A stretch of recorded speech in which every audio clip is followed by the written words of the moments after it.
بسم اللہ الرحمن الرحیم اللہم صلی علی سیدنا مولانا محمد وعلی آل سیدنا مولانا محمد وبارک وسلم۔ مدینہ طیبہ کے ایک اور مبارک مقام پر ہم ہیں۔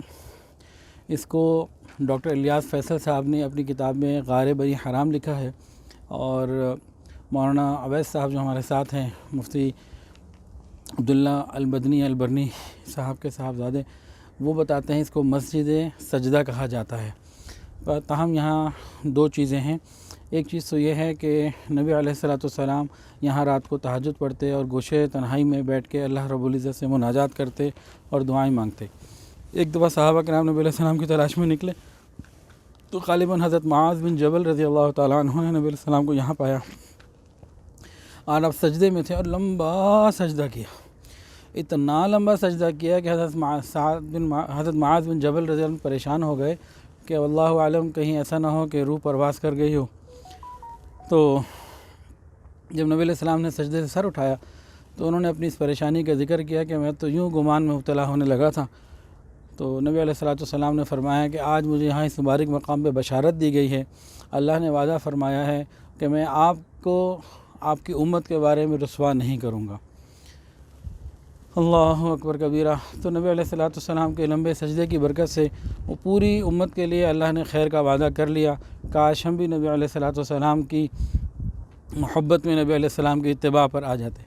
اور ڈاکٹر الیاس فیصل صاحب نے اپنی کتاب میں جو لکھا ہے وہ فرماتے ہیں کہ غزوہ خندق، کیونکہ اسی پہاڑ کے پیچھے اور یہ سارا وہی موقع ہے، حضرت جابر بن عبداللہ رضی اللہ عنہ کا گھر بھی بالکل نیچے ہی ہے اس پہاڑ کے۔ فرماتے ہیں کہ نبی علیہ السلام نے غزوہ خندق کے موقع پہ اس جگہ پر 22 یا 23 راتیں جو ہیں آپ نے قیام فرمایا راتوں کا۔ تو غار حرا، غار ثور وہ بھی بہت مشہور ہیں، لیکن یہ جو جگہ ہے اس کو انہوں نے لکھا ہے غار بنی حرام، ویسے اسے مسجد سجدہ بھی کہا جاتا ہے۔ تو یہ وہ مقام ہے، اللہ تعالی ہمیں لمبے سجدوں کی توفیق عطا فرمائے۔ ایک روایت اور یاد آ گئی، حضرت ربیعہ بن کعب اسلمی رضی اللہ تعالیٰ عنہ نبی علیہ السلام کے خادم تھے۔ ایک مرتبہ تہجد میں آپ کی اتنی خدمت کی، نبی علیہ السلام خوش ہو گئے اور آقا نے پوچھا کہ جابر ربیعہ کیا مانگتے ہو، کیا چاہیے تمہیں؟ انہوں نے کہا یا رسول اللہ صلی اللہ علیہ وسلم، جنت میں آپ کا پڑوس مانگتا ہوں۔ نبی علیہ السلام نے فرمایا کچھ اور؟ تو کہنے لگے نہیں، مجھے بس یہی چاہیے۔ تو رسول اللہ صلی اللہ علیہ وسلم نے ارشاد فرمایا کہ اچھا پھر لمبے سجدوں سے میری مدد کرو۔ تو لمبے سجدوں سے مراد علماء نے یہاں لکھا، محدثین نے، ایک تو یہ ہے کہ جو ہم فرض نماز ادا کرتے ہیں اس کے سجدے لمبے کریں، 3 دفعہ سبحان ربی الاعلیٰ نہ پڑھیں، 5، 7، 9 پر آئیں، کچھ بڑھا کریں۔ اور دوسری یہ بات لکھی ہے کہ نفل نمازوں کی کثرت کریں تاکہ جنت میں رسول اللہ صلی اللہ علیہ وسلم کا پڑوس مل جائے۔